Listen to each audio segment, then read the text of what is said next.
जय शिवराय मित्रांनो, आज होता संडे आणि संडे असल्या कारणासे की नाही आम्हाला शेतात जायची इच्छा. मग काय ते इच्छा फुलफिल करण्यासाठी आम्ही आलो शेतात आल्यावर सगळे गाड्या मग सरळ दिसल्या. म्हणजे आज कोणीच म्हणजे बाहेर गेलो नव्हतं. सगळ्या गाड्या ए टू झेड ट्रॅक्टर सगळे घरी होते. फक्त हाच एक ट्रॅक्टर समोर शेतात चालला होता. मग आम्ही तर गेलो, डब्बा घेऊन गेलो होतो मला तसं आम्ही काकाचा. मग आम्ही गेल्यावर आम्हाला बसवलं डायरेक्ट ट्रॅक्टर बाबा. कारण की काय झालं ते तो जो रोटा आहे की नाही तो अंदर जातच नव्हता. रोटाच म्हणते ना, रोटाच तो अंदर जात नव्हता. आम्ही दोघे बसलो शिंगमी, तरी काही ते चाललं नव्हतं आणि प्लॅन पुरा फ्लॉप झाला. थोड्या वेळ पण तसाच कार्यक्रम चालू ठेवला तो, पण तरी घेऊन नव्हतं राहिलं. कारण की आदल्या दिवशी एवढं खतरनाकवाला पाणी येऊन चुकलेलं आहे. आदल्या नाही 2 दिवस अगोदर की ते आतापर्यंत ते ओलावच आहे आणि त्याच्यामुळे काही होऊन नाही राहिलं.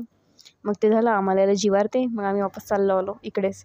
आता त्याच्यात एवढं बेकार बरं झालं तिथं एकदम गाडीजवळ येऊन चप्पल तुटली, नाही तर आली असती वापस पायदळ जाणं. आणि बस आजच्यासाठी एवढंच. Till then bye. आता आम्ही घरी जातो.